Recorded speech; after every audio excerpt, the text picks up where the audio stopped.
Sharqiya Sands, Oman. A desert wilderness of striking beauty. A remote, isolated place.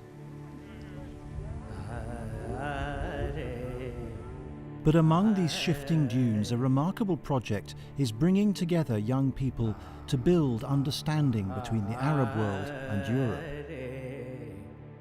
Connecting Cultures is a unique initiative in keeping with Oman's long traditions of tolerance, moderation and dialogue, supported by Oman's Ministry of Education, UNESCO, the United Nations Alliance of Civilizations and the MBI Al Jaber Foundation.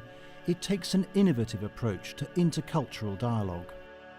For 5 days, 18 young women, 9 from Europe and 9 from the Arab world, will go on a journey through the desert wilderness to discover more about themselves and each other. In this film, we'll follow a Connecting Cultures journey to see how it sows the seeds of true cultural understanding. The young people invited on the expedition are carefully selected by UNESCO national commissions in their countries.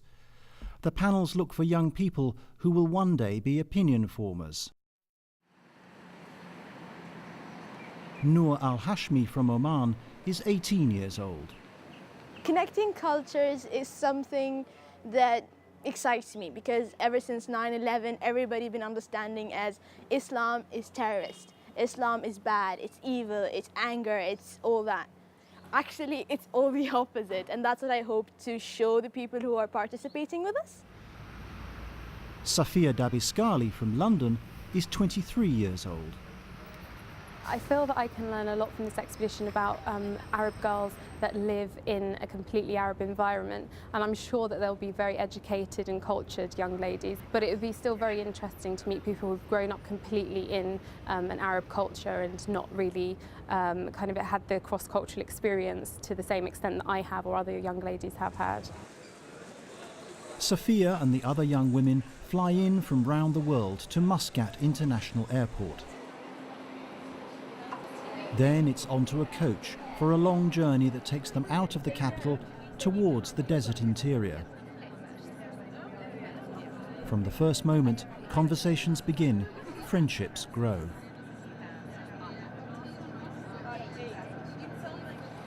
Two hours later, the coach can take them no further. They will head off into the sands on foot, pitching their own tents and fending for themselves. First, though, a briefing from expedition leader Mark Evans. Living together and travelling together for 4 or 5 days, and it's a very unique opportunity for you to learn a lot about other people's different cultures. So you've got a chance here, whilst you're here, to probe and ask questions and discover a lot about each other's cultures. So make the most of it. Connecting Cultures takes safety seriously. Mark makes sure that the young people know how to look after themselves in the heat of the desert. And if you're thirsty, it's too late. So try and drink a little bit often rather than just having one big drink twice a day. How else can you... we've been doing this now, working in partnership with the Oman National Commission for UNESCO for 6 years, and it's incredibly safe. What we do, we take them into the wilderness, but it's incredibly safe. It's far more dangerous trying to cross the road in Muscat or London, for example. Time for the young women to begin their journey. Ahead of them, 5 days of walking in tough conditions that will come as a shock to some. But the shared journey is a key part of the Connecting Cultures philosophy. Yeah, you're living together, you're sharing a journey for 5 days and sharing a tent with 2 people you've never met. So it's a very intense experience, and that alone has a great impact on the young people. At the end of the first day, tired from their desert walk, the young women face what for many of them is a new challenge, putting up their own tent. During the 5 days the group will spend in the desert, a series of carefully structured workshops will help them communicate more effectively and break down any barriers between them. One of the first exercises we do is identifying shared values. So I will ask the young people to identify the 4 most important things in their lives. When you really break life down into what is really genuinely important. With 18 people, there could be as many as 70 different answers, but there are far fewer than that. we'll try and do that. What you get in reality is about 10, because what unites us really are the same things: friendship, family, health, education, freedom, peace. These are the things that really matter, and that doesn't matter whether you come from Morocco, Yemen, London, Slovenia, Finland. The core things that are really important are the same wherever you are, which enables us to ask the question why, when we have these common shared values, is there this perceived polarization of cultures, this drifting apart of the European or the Western and the Arab cultures. Dawn, day 2. After their first night camping, the young people face a day of more walking, intense discussions and a test of their memory. Mark sets up a game for the young women to see how they are getting on at learning each other's names. And it's the first person to point at the other one and say their name. Like, go.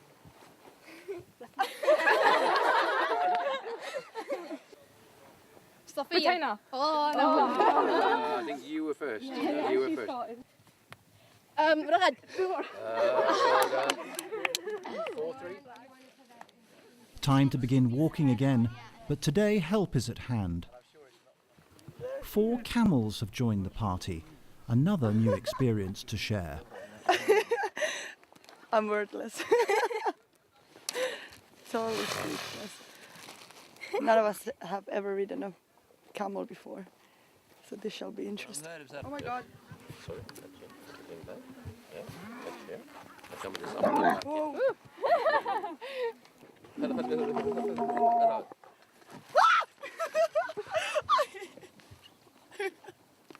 Okay, don't worry, huh?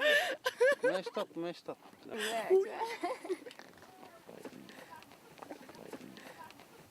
Here we go. Slowly. Okay. Yeah. During the morning's journey across the sand, whether by camel or on foot, there's the chance to continue discussions from earlier and think about the next workshop. But before that, there's the small matter of getting off the camels. I can't walk.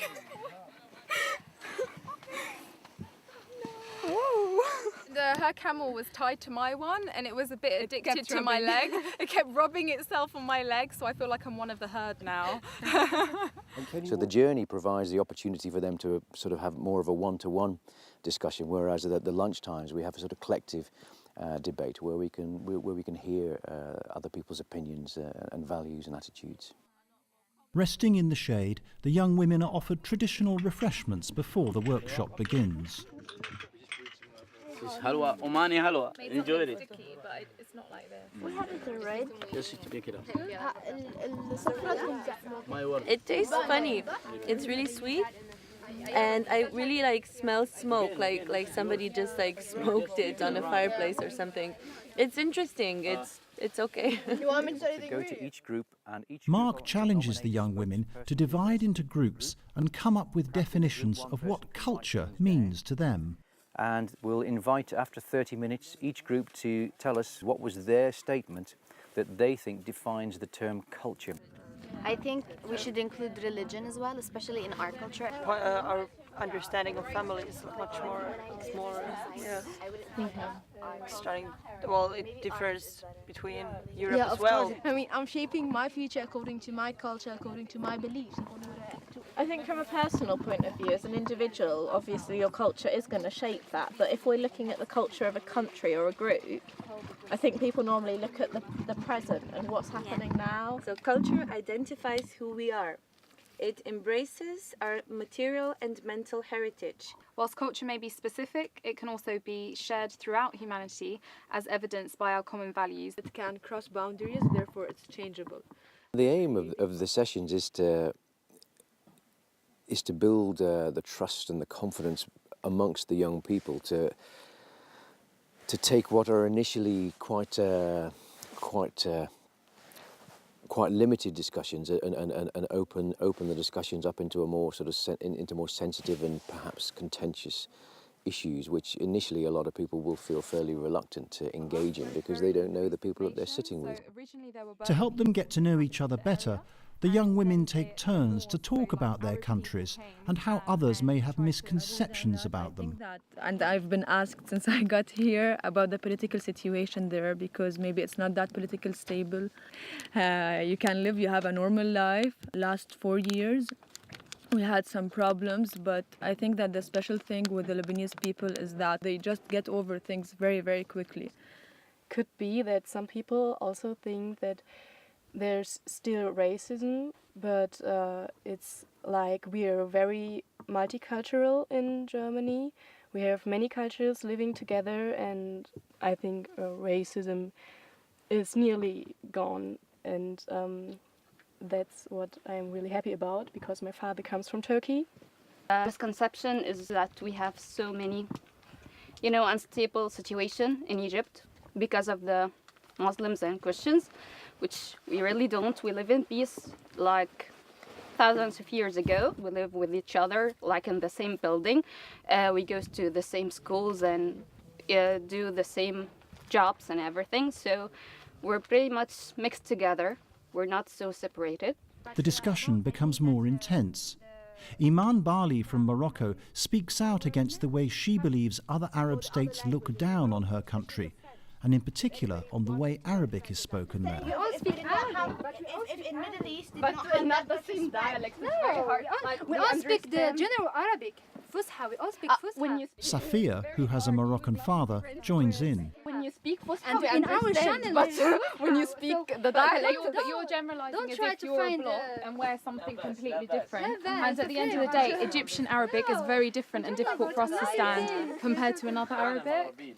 And this is what she's trying to say, that there's this sort of tension almost, because Moroccans are kind of spoken down towards, and any time we meet someone they say, oh, we don't understand your language, but it is Arabic, it's just with a different accent. We want to know the Arab world. We want to know our your cultures, our voluntaries. But I don't think that it's the same effort in your side. No, what I'm saying. The type and the quality of the communication changes as people get to know each other, and the longer they spend together, the more emotive the issues become. We're debating issues and quite not aggressively, but there's a passion, and the real feelings are now starting to come out. So I guess logically the next thing... The debate after lunch proves the point. The group is asked to consider whether the media is to blame for cultural misunderstandings. The reality, the cause of the cultural misunderstanding is in the majority because of the media. The majority of the population are sheeps, if I can say so. So the reality is that the majority either do not have access or the will, or okay, let's not even talk about intelligence, but like either don't know how to use the internet, or are simply just brought up the way that they don't second guess what is shoved in their faces every day. The misunderstandings didn't just come from nowhere. The media found them. There's always been misunderstanding in the past. You can't say that it just started when the media started, and that those misunderstandings were taken from society. The misunderstandings were not as enormous as they are now. The question is culture's misunderstanding. The media is mostly to blame. That is a fact that nothing can change it. No capitalism, no globalization, nothing, or individuals' misunderstanding can change it. I understand that whatever is printed here might not be true, or might not fully be true, but that does not take the blame off them that they actually printed it. Not everything I will search about it, and I will search in the internet, and I just read it in the newspaper, and yeah. I mean, if there is something I'm really interested in, then I will go further. The exchanges are heated, but it's clear the young women are learning a lot and think of each other as friends now. Being able to actually discuss things in this kind of way opens your mind, and you learn a lot actually about cultural diversity, and if like any preconceptions you had and everything, it just goes out the window, and you learn a lot in the cultural dialogue. I didn't expect that I'd get along that well with everyone, but I think that I really made friends here, other than the learning things that we just got, because it's really like a workshop. You know, you have a lot of challenging things going on, and also other than that, you're also learning and you're getting to know people from different nationalities. It's a very unforgettable experience. You know, these girls are very nice. It's nice to talk to girls from other cultures, different backgrounds. You know, it opens your mind, especially we're discussing lots of stuff while walking, though it's a very long walking. We get so tired, but it's nice. The group is far out from their starting point when the desert sets them a new challenge, pitching their tents in a sandstorm.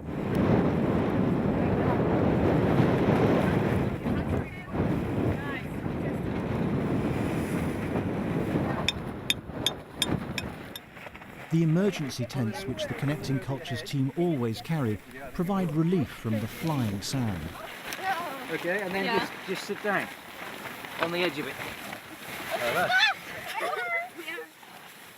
But I don't think that will fit all. No, but we've got two, so that's okay. But,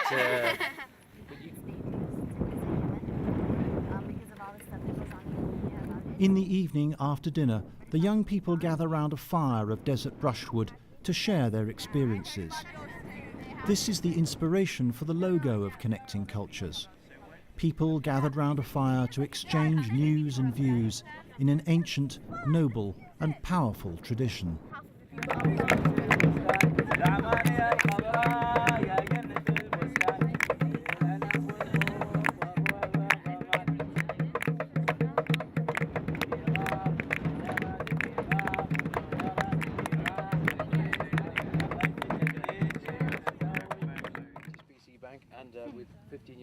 Next morning, the storm has blown over and spirits are high.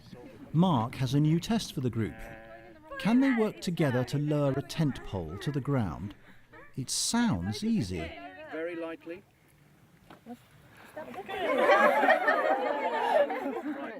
We shouldn't be yes, you guys start coordinate with the person next to you. Okay. Down. Bend down. Everybody move your hands down. Hands down. Hands down. Hold it. Guys. It's not so heavy. You don't have to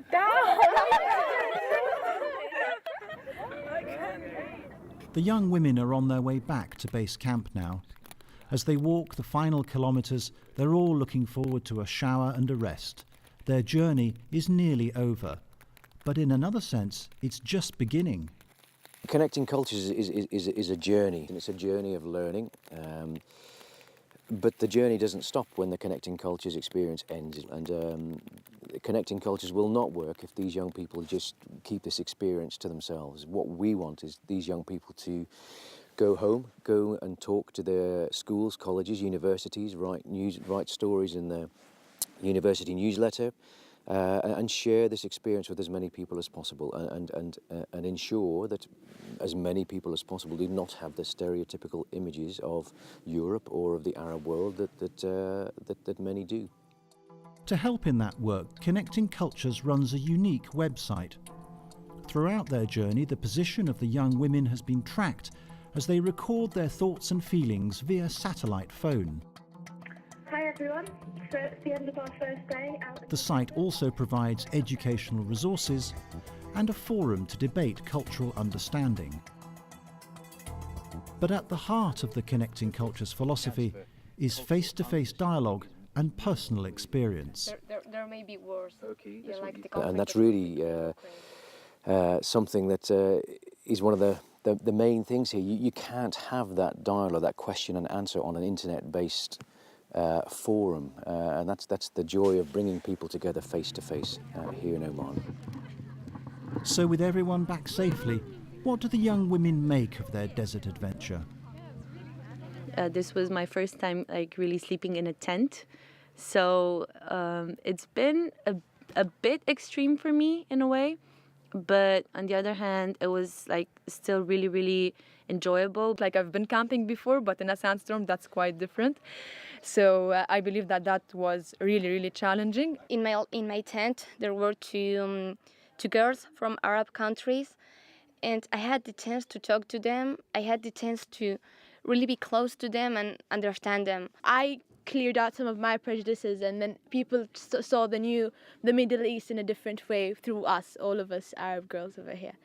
I thought I knew like many different things about Middle East, but now I just understand I really didn't know anything. I'm a very talker woman, I know it, but I don't make my opinion very quickly.